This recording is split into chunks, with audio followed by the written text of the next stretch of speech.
Shalom, and welcome to another in our series of podcasts from Temple Beth Am, a dynamic center for conservative Judaism in Los Angeles. This is a recording of Rabbi Adam Kligfeld's weekly Rashi study class. But very sad news, Real Food Daily closed, which I am very sad about. Apparently they got some kind of a bank scam and then they went under very quickly. Okay, good morning, everyone.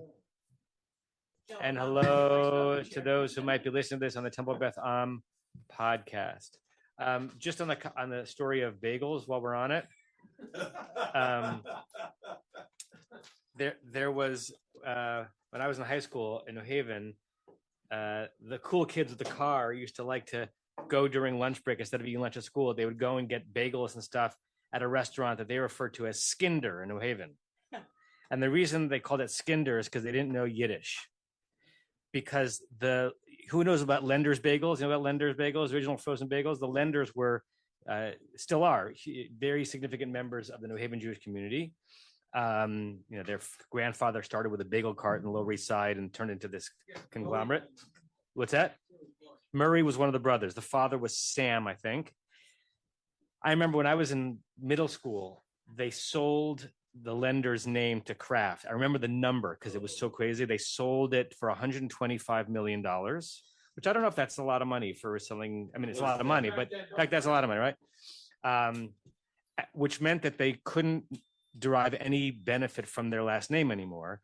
They had a couple of Lender's Bagels restaurants in New Haven, which they had to close or rename. And so they named one of them S.Kinder. Eskinder.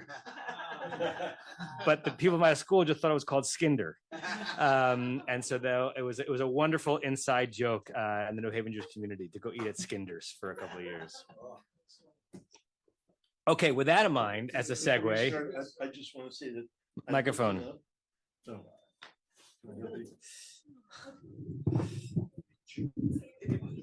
Yeah, I looked it up. The Malbim was not born on the same day as Lincoln and Darwin. He's a few weeks younger. His birthday will be March 7th, according to Wikipedia. Now, since where he lived, they didn't use our calendar. They used an Orthodox calendar. When it says March 7th, I don't know if it really means March 7th. It might be a little bit later in March because of the Orthodox calendar being different, or it might be that it is March 7th because they just looked up his Hebrew birthday and on one of the various websites translated, and I just don't know. We need to resolve it because the Malbim's birthday is a very significant date in our family. We always serve Ukrainian specialties on the Malbim's birthday.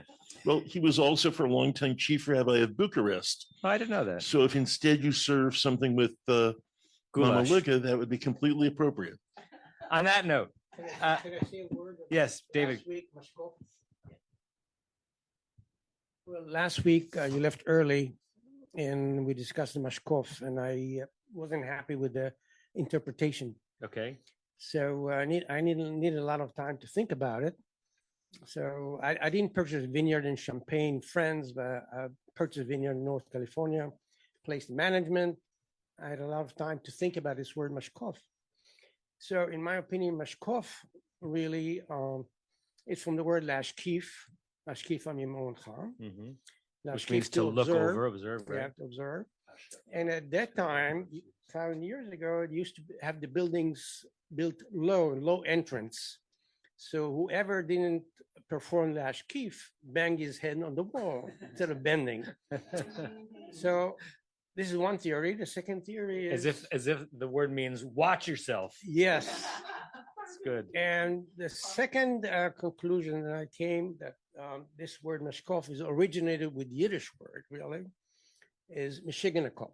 So you hate your word, so it's only a second week, and look how much he's contributing to our class. Thank you, David. Thank you.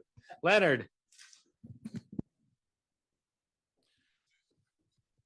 I restrained myself last week, but since Mashkov came up again, I have to tell you the story. You had mentioned other related words like mishkafayim. Yeah. But it turns out that mishkafayim has a much more much more interesting story than just being related to Shin Kuf Mash Pei. Thank you. Yeah. So, around 1900 or so, there were lots of words floating around for glasses. There are probably a dozen of them. In Hebrew, you mean? In Hebrew, right? They hadn't settled on one particular thing. The only one I remember is Beit Naim. Was a name that somebody came up with. They actually know the guy who I forget his name, but they actually know the name of the guy who coined Mishkafayim. But anyway, the Hebrew committee decided on Mishkafayim for a reason that you probably wouldn't suspect. And that is that its root, so to speak, matches the Latin and Greek word, the word scope, like telescope and microscope and Mount Scopus and so on. Wow. And so it means the same thing, even though the words etymologically are totally unrelated, but that's why they went with Mishkafayim. That is marvelous. I wonder how many others there are like that. I wonder if there are other words that were chosen because the shoresh is evocative of a Latin or Greek shoresh. Well, mivreshet was A brush? A brush was chosen not because it matches the letters, but because it sounds like a brush. Wow. Joel, you know one? Well, on the radio, when you're talking to someone on the radio and you want to say over, you say avor, which has nothing to do with over, but they used the word avor because it sounds like over. Interesting. My brain can't find it right now. There's another word that God, I'll think of it when I'm not thinking about it, that is used in Hebrew that I know is not etymologically related to the English root, but it's the same. No, but it's the same consonants. And I've always wondered if they were connected or if it's just an accent, but I have no idea what word I'm thinking of right now. Wonderful. Thank you for that. Okay. We last week read, but did not do the Rashi on verse 8. So chapter 12, verse 8, let's read the verse again. We're in the middle of the instructions for how Korban Pesach is going to be done that Exodus night, which is not necessarily how it's going to be done in perpetuity. Ve'achlu et habasar b'layla hazeh. Ve'achlu v'ba'ipuch. So it looks past tense. It is a future tense. They will eat the flesh on that night. Tzli eish umatzot, roasted on the fire. And wait, is this the verse? Yeah, this is I'm in the right place, right? Okay. Roasted with fire and matzot, al merorim yochluhu. They will eat it on bitter herbs, plural. Okay. Before we look at the Rashi, was there anything either last week or this week that people wanted to say on the verse itself or ask on the verse? Marshall.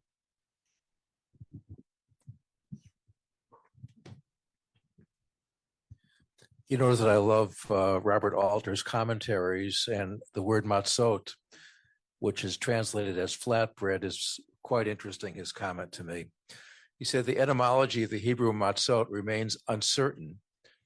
The conventional translation of unleavened bread is less than felicitous, not only because of its excess of syllables, because it explicitly defines a bread by negation, that is, a lack of leavening, whereas the Hebrew is a positive term. In Genesis 19, Lot serves matzot to the two anonymous guests who came to his house at nightfall. And the implication is that this is a kind of bread that can be baked hastily with no need to wait for the dough to rise before putting it in the oven. Although so far in the verse, there's nothing that suggests that the reason for the matzot is hastiness, but it might be built into the meaning of the word. Alan, and then Tova, and then Rebecca. I wasn't aware of that reference regarding Lot, which is nice, which kind of undercuts what I wanted to say now, because this notion of matzot, I had always thought, and as a kid growing up, that it was based on the retelling in Deuteronomy and Dvarim when he says, well, they didn't have time to wait, so they had to leave in a hurry. And I always thought that's how matzah was created. Right. And it's always was that link. But yet, as we read here, you were required for the Korban Pesach to eat matzot, which meant by necessity it already existed. It was already used and widely used, presumably, because they were able to require it for the Korban Pesach. Right. And it is something that, and I only learned about this a few years ago, and it just blew my mind to realize that matzot had always been there and not created when the children of Israel left. Halach ma'anya, right? Lechem oni is that this is the bread that we ate when we were afflicted, which is very different than the bread that we ate on the way out. In different settings, I've given over pieces of an extraordinary shiur I once heard by Rabbi J.J. Schachter, who for a while was at YU, and then he took the Soloveitchik chair in Maimonides in Boston, and then came back to New York. Really one of the great living Jewish minds about the paradoxical dialectics on Seder night, and how many of the things that we think mean one thing actually mean it and its opposite, right? So one of the examples is matzah is freedom bread, but matzah is also affliction bread. And the other one what about the salt water? Both tears and the sea, where they and the sea, good, right? He gave the example of charoset, like classically, like you're 6 years old, you learn that in religious school that charoset represents the what? The mortar. So it's affliction food, right? But it's also sweet, right? And this is where kind of knowing the entire canon almost by heart is helpful in giving a good shiur. He does, I don't. There is a Tosafot, single Tosafot, on someplace in Masechet Pesachim that discusses the different recipes of charoset in different parts of the world back then, and how many of them, I know it's not the case in the Sephardi world, how many of them include apples. And the connection is that there's a pasuk in Shir Hashirim. We may have discussed this in the past. Tacharat tapuach or articha, that I awakened you underneath the apple tree, which the rabbis midrash out as saying that the women would woo their husbands out to the apple fields. I don't know if there are apple fields in Egypt, and would entice them, and that's how the next generation of Israelites would be created. And so the rabbis say that the charoset is also a representation of the spiritual resistance of love amidst oppression, right? So it's the mortar, and it's also the aphrodisiac. So, and there are many, many other such opposites built into the Seder night, which I think is fascinating and much more interesting than just a single theme running all the way through. Tova, Rebecca, then I see Diane Larry's hand. Rick, was your hand up? It was, but it's not anymore.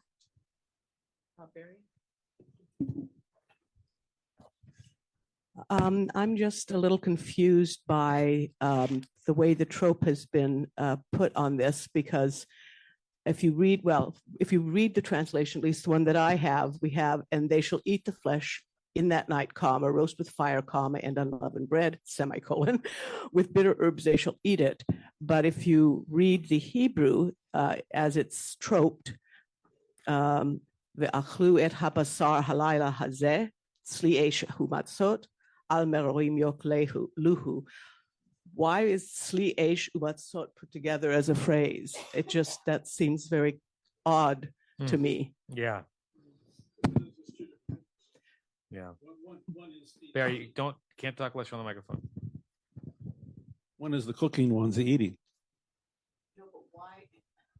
The question is, it's an interesting question. Why musically tzliesh and matzot are connected and mararim is not? Because you would think that it's roasted, and then how is it eaten? With matzah on maror, right? It would make right. So if you could re-trupify it, right, you could put the revi'i on tzliesh, exactly. Matzot amarim yochluhu. Yeah. So, but it makes me wonder if we're not completely understanding what matzot is, right, that it's somehow associated with the eish in which it's being roasted. Interesting. Yeah, it's interesting pickup. I don't have an answer, but I've also never been alerted to that. So that's a really nice and careful read. You have an answer to that, Sandy? I thought. Let's give Sandy and then Rebecca. And then Stevie, and then everyone. Let's give it to everyone. Just pass the microphone down. Right. And if anyone's ever been in a matzah factory, you cook fast, right? And so maybe the eish is, maybe the modern day matzah is responding to that. and you don't bake a nice loaf of sourdough bread, in less than 18 minutes over a fire, Mm. So you say the matzah and the lamb at the same time? Or simultaneously, or that fire is part of it. I mean, matzot were like a part of a lot of different offerings, right? Yeah. The offerings that are going to come. Right. Right. And those are fired, right? I mean, Yeah. I also just one thought that came up with, I think Abraham also gave matzah to the angels. They got matzah, I think, along the route. They also got When cheeseburgers. No, they got kids cooked in mother's milks. They got fresh lamb cooked in yummy milk. But maybe this was maybe it was the guest food. The idea that you made matzah because you could prepare it quickly, and that's why they were serving it to guests, and he was running around to get the kid and running it. Maybe that was, it wasn't that I had always learned that matzah was like this very special food that you offer to your most, honored, revered people. But maybe it was the fact that it was like quick food that you could make if people arrived unannounced. And does matzah appear as a word in that section? Section? Is it midrash? Interesting. I didn't know that midrash. With Abraham, are you? It's there. So with Lot, it's not there. With Lot, it's not there with Abraham. The word and the. No. I have Shemot here, so I can't go back and look. While Stevie is looking for that, Rebecca was up, then Barry, then Rosemary. We'll get everyone. Okay. And Diane Larry, I see you too, and Joanna. I wanted to make a comment on the word yochluhu. Ever since I was little, I always enjoyed anticipating seeing yochluhu in the Seder in Korach. Our family too. Yes. We're not the only ones. We say yochluhu. That's so funny. Yeah, the word is just so lyrical and magical. So in the Seder during Korach, you do the Hillel sandwich, yochluhu, and you eat several things together: the matzah, the maror, haroset. So it's kind of a similar mixing and eating these ritualistic items. Yochluhu. Yeah, wonderful. Barry. So going back to Torah, on the troping, the subject is eating three things. You can eat the meat, the matzah, and the maror. So, but it's interrupted by describing adjectival about the meat. So if you remove the adjectival of the meat, you've got the meat, the matzah, and the maror troped together. Yeah, but what she's asking is why the notion of the form of cooking the meat is musically connected to the matzot. The form of cooking the meat is musically associated with the matzot, which does not seem to make sense in terms of the content of the verse. I don't know where we were. Let's go down the table. We'll pause halfway for the Zoomers so that they know that we still love them. Stevie. Norm. Such is what happens when you study with your son. Just to clarify that the verse that's quoted in Korach is not this verse. It's the verse from the description of Pesach Sheni that says al matzot u'morim yochluhu, not umatzot al morim. Like the all goes on both of them. I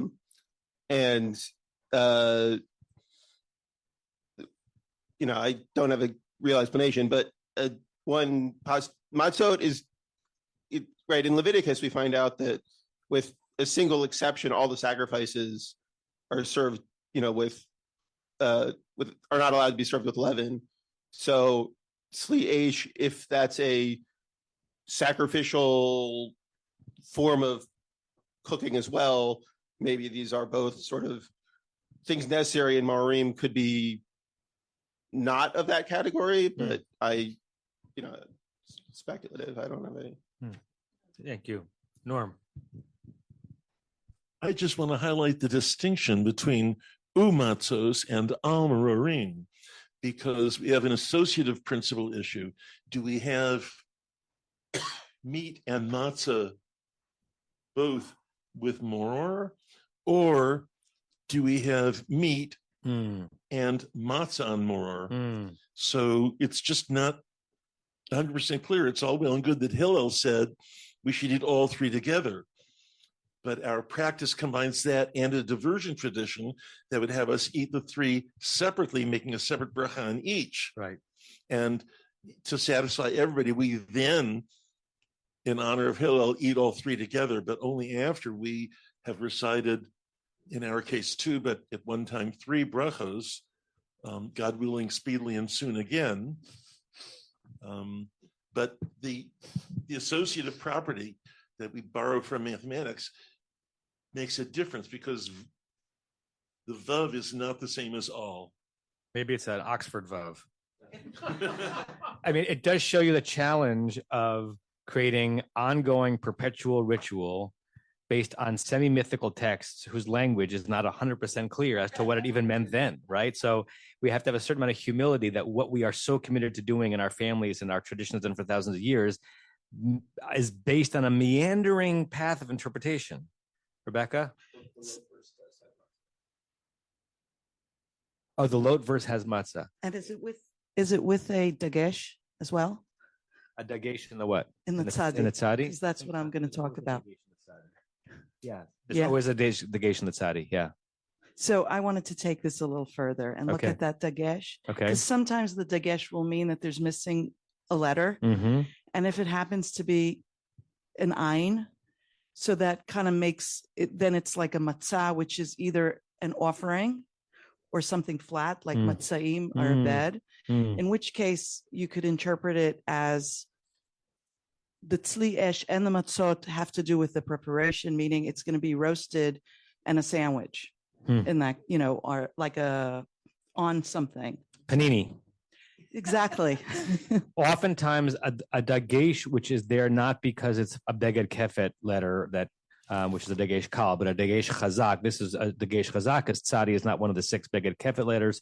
Often refers to a missing letter, but that letter again, right? So I don't know the raw etymology of matzot, but it's more likely that it's from matzatz than matzah. No, Leonard? No. Okay. I have it. It's telling you that the vowel before it is in an unaccented syllable with the short vowel. So that's the mem has a patach under it. So that's followed by a dagesh in the following letter if it can take a dagesh.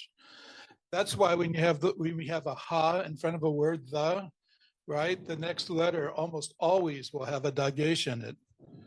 Like that one. Right. Yeah, but one level before that is because originally like ha notar was originally some version of han notar, right? And so the dagesh represents the smushing together of two n sounds. So the question is, was it really matzot? Well, yeah. So the dagesh chazak does cause the doubling of the letter. Not that anybody in the world actually pronounces it that way. Right. Well, but we all should at this point forward. From now on, we're going to say matzot.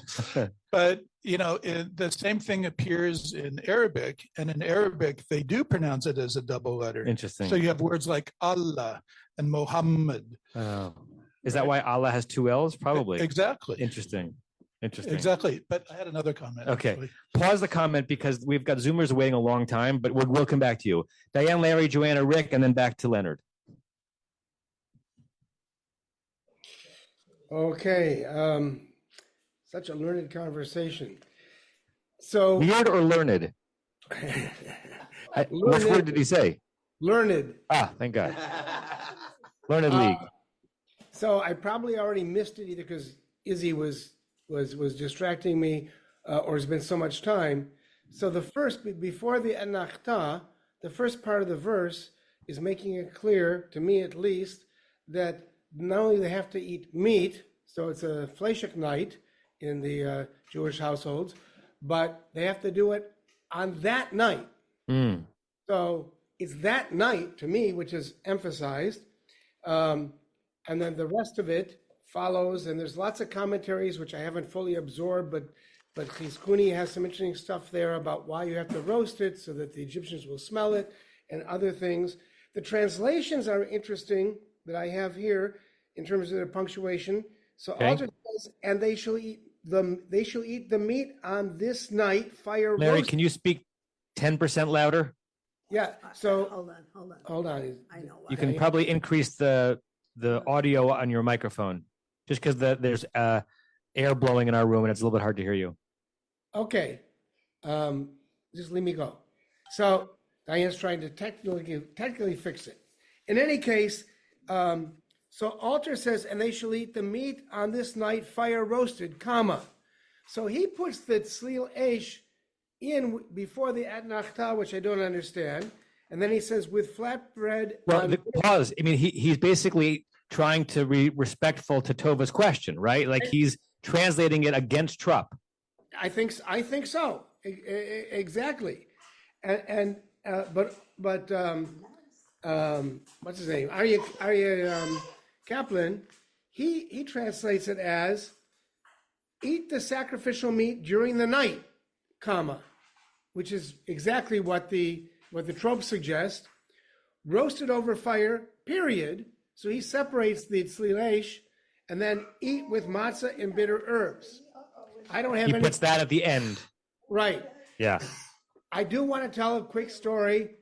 Anybody who had the experience of taking a hike in the Sinai back in the days when you could do that, and it was a very popular thing for Israelis to do, you would hire this Egyptian guide, people who actually lived there, people who were somewhat nomadic or whatever, and you were always told, and bring a 1 kilo bag of kemach, of flour and salt. That's all and he's going to make for you. They called it pita, but it was matzah. And during the hike, you go for these 5-day hikes, which I don't know if you can still. I don't think you can still do it, but if you can, you have a chance. It's wonderful. And in the middle of your trip, your guide will take the flour and some water. And he'll climb up on a boulder that has like an indentation, and he uses the indentation as a bowl, and that's where he mixes the flour into the dough with the water and the salt. And then he gathers some scrub growth, because that's all there is there, these little twigs and all that sort of stuff, and he builds this fire. And then when the fire is finished, it's for a very short period of time, coals and ash, which he beats down, and then he spreads out this dough, which he's flattened and extended to make one huge big pita. And you can ask my 2 sons who did it with me. It is, without any question, the most delicious bread that we've ever had in our lives. We convinced ourselves that that's what the original matzah came from. Wow. Yeah. Well, we know that there were errors of the matzah, that it was not hard and unbreakable, because otherwise Korach wouldn't make sense, because Korach means to bend over, right? Right. And just I want to add, and there's no pan, there's no frying pan. It's right on. He puts the dough right on top of the fire, and then when he turns it, he knocks off the ashes and whatever. Just an amazing thing.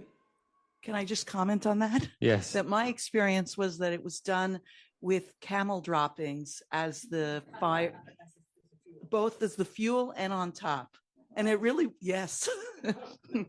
And you're hungry. And so it's. And the word for camel droppings in Arabic is matzatzot. So that's right there. Okay. Joanna, Rick, Leonard, Marshall. So a couple of quick things about all this grammar and parsing that we're doing. It's interesting to note that if you see the letters mem tzadi vav taf without nikudot, you could read that word as matzot or mitzvot. Mm-hmm. If you're aware of the dagesh chazak and you double that tzadi, then you're distinguishing between those two words. And on the Amrorim Yochluhu, I think also we're all picturing how we do it today. So we're making like this sandwich where we have the matzah and we put things on top of the matzah. Ibn Ezra reads it as a following of the Egyptian custom, where you would be dipping it into the maror. So you would be taking this tzli esh and matzot and dipping it into the maror, which might explain the different prefixes. And then the trope would work this way if Ibn Ezra is right about how this whole thing came together. Lovely, Joanna. That's really interesting. Really good. Thank you. Rick, Leonard, Marshall, Barry. I was going to circle back to the same trope. Tzli'eh shumatzot is together for a reason. The next sentence, we also have the same trope. Ki'im tzli'eh. I just wanted to say. So it's the way of cooking it. I'm thinking the meat was next to the matzah on the fire or on top of it, whatever, and then you dipped it in the marorim. So it goes, the trope goes with that story, I think.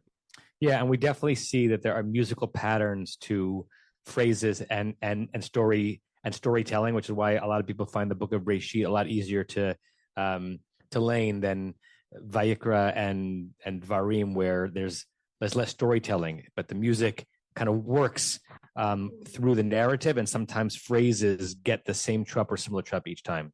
Great. Okay, we're back to the table. Leonard, Marshall, Barry. Okay, so JPS has a whole other take on this that hasn't been mentioned yet. Okay. And I think it can explain why Tzli Eish and Matzot are together rather than the other way around. Okay. And that is that there's actually two different festivals going on over here. You have the festival of Matzot, and you have the Paschal offering. And here we're saying, guess what? We're combining them together. So let me read you some of the commentary over here. So it says here, the Hebrew Matzot is introduced without definition and without explanation. The implication justified by biblical text is that the matzah is already well known and hence a product independent of the Exodus events. The present verse witnesses the integration of the originally distinct Matzot festival with the Passover celebration. Fascinating. And so look at the biblical references. So we have here, the focus is on the festival of Matzot, unleavened bread. Without doubt, throughout biblical period, this remained a distinct celebration separate from the one-day Paschal rite. Witness the fact that in the next chapter, 13, 6-8, features the laws of Matzot without so much mention of the Paschal sacrifice. In Leviticus chapter 23, similarly differentiates the one from the other. Quote, in the first month, on the 14th day of the month at twilight, there shall be a Passover offering to the Lord. And on the 15th day of the month, the Lord's feast of unleavened bread, end quote.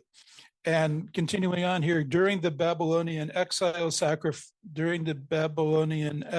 Ezekiel likewise ordains, on the 14th day of the first month, you shall have a Passover sacrifice.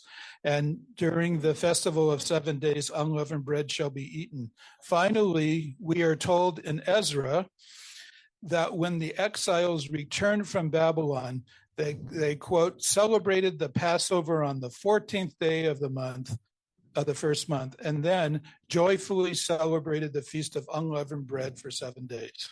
Great. And we could probably add into it Chag HaAviv, right? The spring holiday. Is that one of the descriptions of those two, or is that yet even a third ancient festival that got smushed into it, right? And it's so interesting, again, the way halachic categories were derived from words that even our sages, Chazal, may not have really understood their scholarly origins.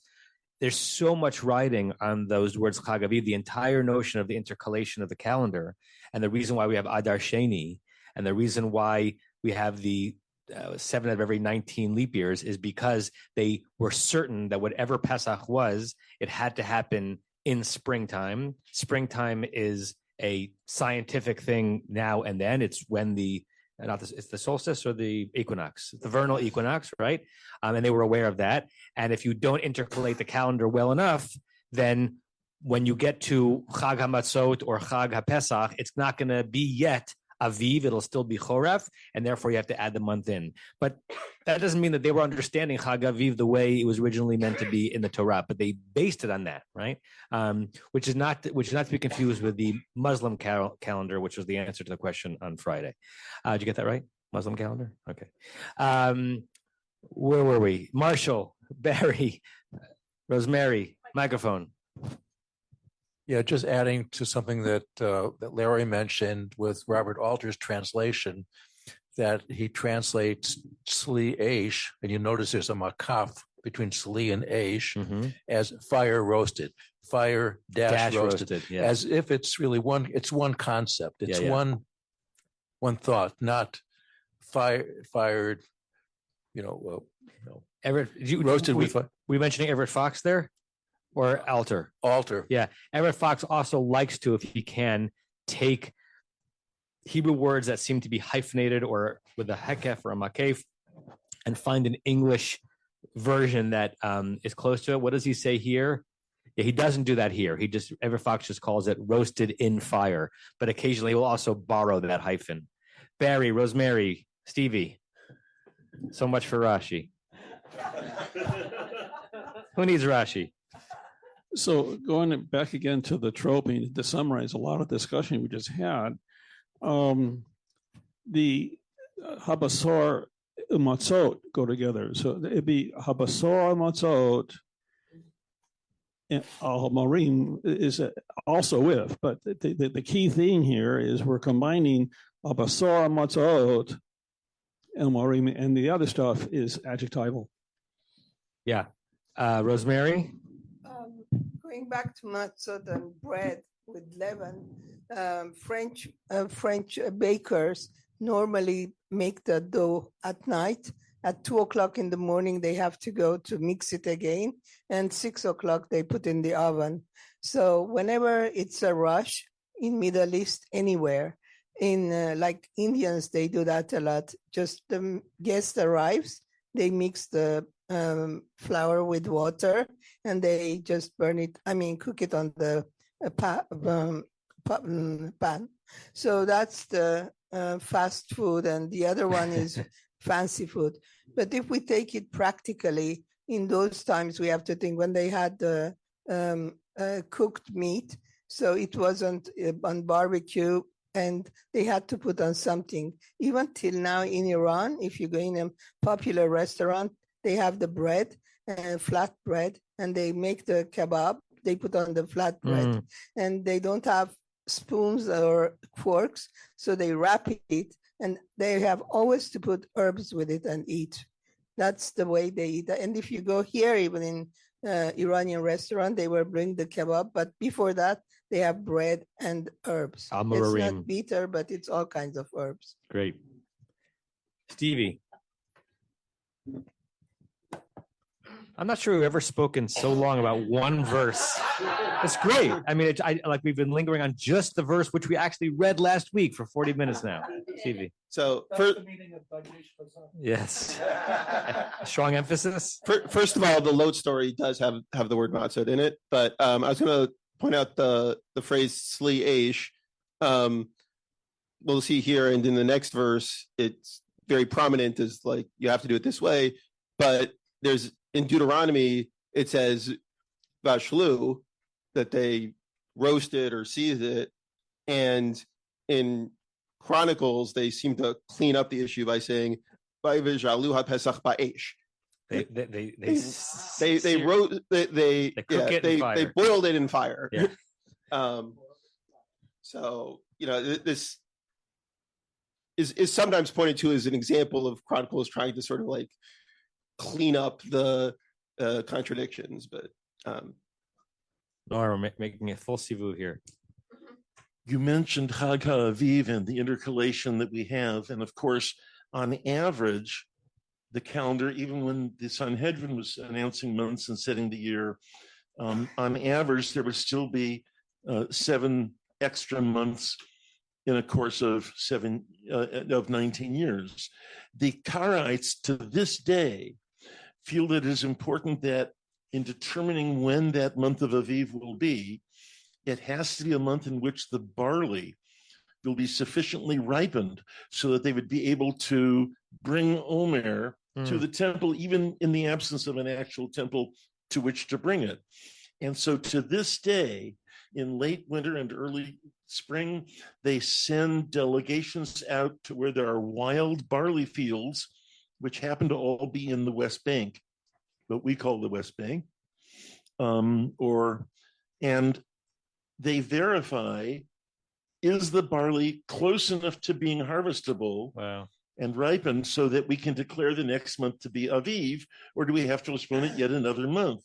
The result of this is that in some years, they're celebrating the first month and Pesach, and hence all the other holidays a month before the rest of us. Sometimes they're at the same time as us, and sometimes they're a month later than us, along with all the rest of the holidays. And so, but they do this every year, and nowadays they send out an email newsletter that tells you, so you get 1 or 2 or 3 weeks notice before Pesach starts that it's going to be Pesach. But if you sort of want to plan way in advance, you can't do it. Do you get the Karaite newsletters? Are you signed up for it? I used to get it. Wow. And I haven't for several years. Wow. What? That starts the calendar every year.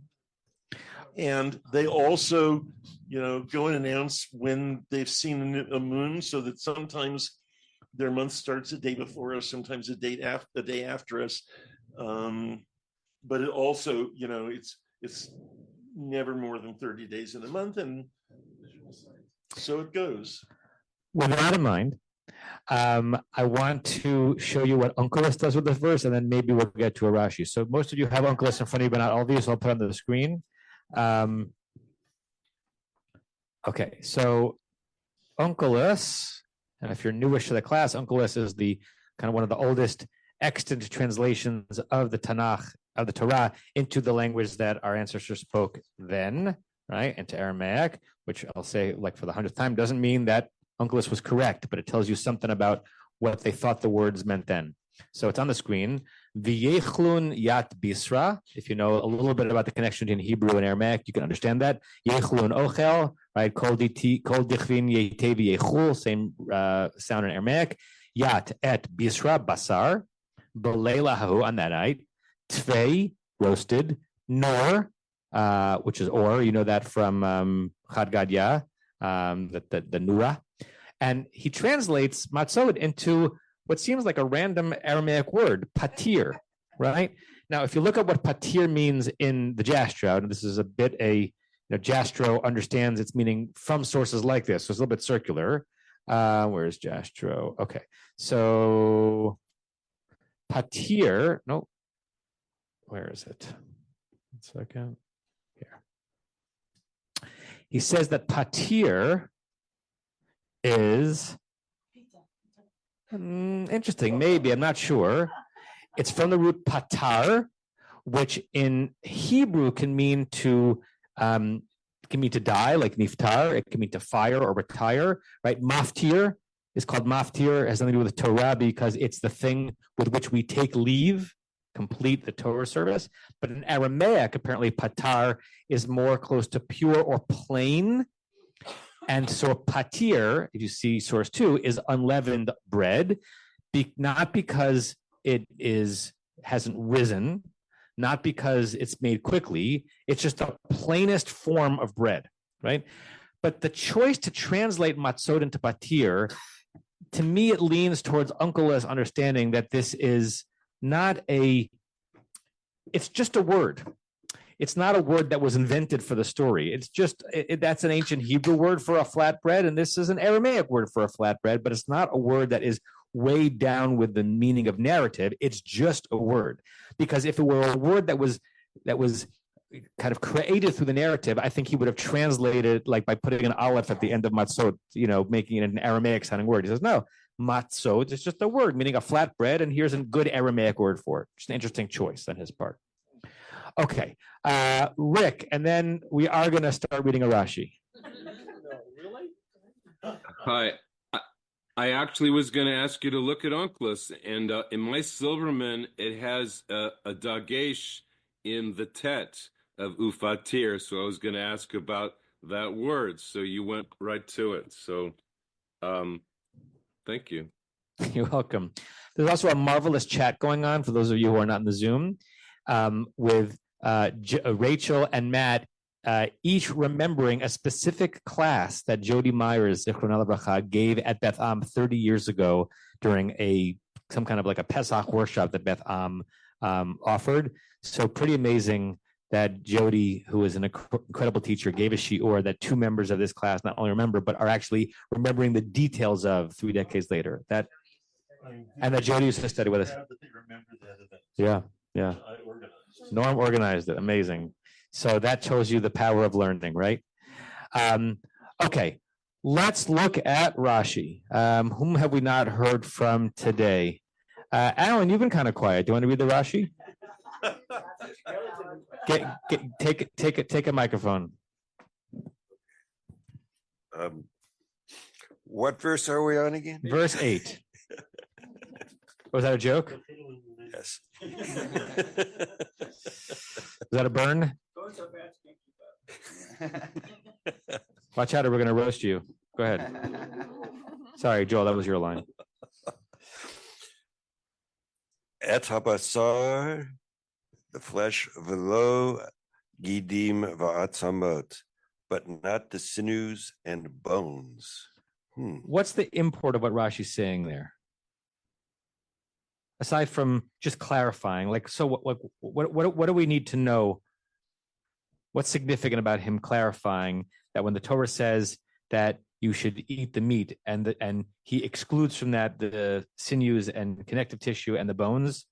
I mean, I think they just have to eat the meat and nothing else. Right. Is that, well, the commandment was to eat the Korban Pesach. And that was actually the meat of the lamb. So maybe anything else was going to be not required to be eaten. Okay. And if it's not required, then in 2 verses, we're going to get told not to leave anything, have any leftovers. So you have to finish the animal. It would be difficult to finish the bones. Right. Or what he's saying is he's kind of speaking in a anachronistic halachic language that if you wanted, if the primary religious obligation from this night forward for Pesach is not 4 cups of wine, like I'm talking about pre-rabbinic, innovation, but rather consuming the Korban Pesach, you have to know what of the animal that you eat allows you to be yotze, right? To be halachically having fulfilled your obligation. And Rashi seems to be saying here, the mitzvah is the meat, and anything, particularly if you're eating up to a certain shiur, a certain amount, even if you like chewing on the sinews or sucking on the bones, that might be enjoyable to you, that is not the core mitzvah, and that doesn't satisfy the obligation. Elon? Does that preclude you from eating a sinew? I don't think so. I don't think Rashi is saying that you can't. I think he's saying as an obligation, that's not what is being commanded. Norm? But I do think halachically, one would not be permitted to save the bones and so forth with plans of making soup or something else, using them at a subsequent date. Yeah. Because you're not supposed to leave any left over. Right. So if that night you want to gnaw on the bones or suck out the marrow or whatever, shoin, but you can't leave it for another time. So then you are obliged to eat. You're obliged to eat it actually because you can't waste it. You're not obliged to eat it for the korban reasons, but you are obliged to eat it for the non-waste. Depending on what we're going to understand to be the meaning of the verse that that Stevie told us about lo totiru mimeno ad boker, right? Is the mimenu of it? Is that of the entire 3-dimensional corpus of the animal, or is it of the meat that you are obligated to eat? Yes. David? Does it have to do anything with Jacob, with what do you call it? The Gid Hanasheh? The Gid Hanasheh was understood halachically to be one sinew that was where Yaakov was impinged or hit by the angel, and we don't need that one, but it doesn't prohibit us from eating all gidim. So I'm not sure it's an isur here. I'm not sure, as Elon asked, that it's that thou shalt not, but all that other stuff in the animal is not part of your fulfilling your obligation for Korban Pesach when eating Korban Pesach was the actual obligation of the day as opposed to what it is now. Okay. All right. Next one, Amorim. Okay. Al Memorim on the bitter herbs. Kol Esev Mar Nikra Maror. Any bitter herb is called bitter. Yeah, put quotation marks around maror. Yeah. Kol esev mar nikra maror. Put that into a simple English sentence. It would be that if it's any kind of bitter herb, if it tastes bitter, it's called a bitter, and therefore it qualifies, right? And it's Rashi's answer here, which makes me think he's also speaking in halachic fulfill your obligation language in the previous comment. He's trying to tease out from this verse, if we're trying to follow these instructions as this turned into an annual obligation, you have to know what it is you should eat in order to fulfill it. So he's saying originally maror was not a specific item. It was some kind of a bitter herb, and all of that qualifies as maror to fulfill your obligation, according to Rashi, at least through this verse. Yeah, there was a class a year or two ago by the rabbi who wrote the JPS volume on this. It was talking about the whole history of bitter herbs and talked about the notion of lettuce and why lettuce may have been acceptable because that was what was available in the time here that was taking place. This later on in the 1500s, later. And so it's never been, we've always associated it as horseradish, but that's not necessarily the case. There are all sorts of things. In fact, it's necessarily that it's not the case, right? Because it's almost certain that horseradish was not found in Samaria in the first century. Yeah. And we're going to look at more halachic stuff on that in a second. Tova, and then I see Rick. To belabor an already heavily belabored point, it's that's what this class is interesting about. that Rashi is in fact ignoring the trope and making the phrase umatzot al merorim. I mean, he's commenting it as if that's the phrasing. In what way do you see him commenting on that? Well, first of all, that's what I'm giving in mind. Umatzot al merorim. That's given as your Dibur HaMatchil, right? Yes. Which is I think it's an editorial choice. So that's an editorial choice. Yeah. Oh, okay, that's interesting. It's not necessarily a but Rashi still, choice. his comment is grouping them together as if that, and that's not what the trope suggested. So. Yeah, I mean, my version of the Dibur HaMatchil only has al merorim, okay. which. And I don't think there's anything in the content of his comment that suggests that he's talking about the matzot too. Oh, okay. Wait a minute. Let me look at mine. Because all Rashi says so far is his words are kol esev mar nikra maror, which suggests he's just speaking Amorim. But it's interesting. How many of you have as the Dibur HaMatchil, the quote from the verse upon which Rashi is talking, the word also umatzot? Well, it's in Sephardic, but it's not in the. Yeah.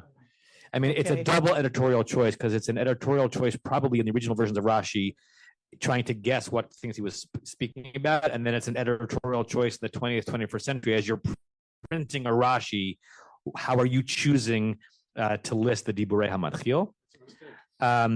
Okay.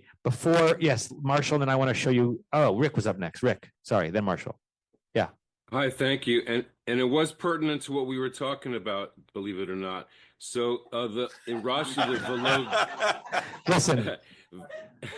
Velogidim v'atzamot. My Silverman has sham there in parentheses after that.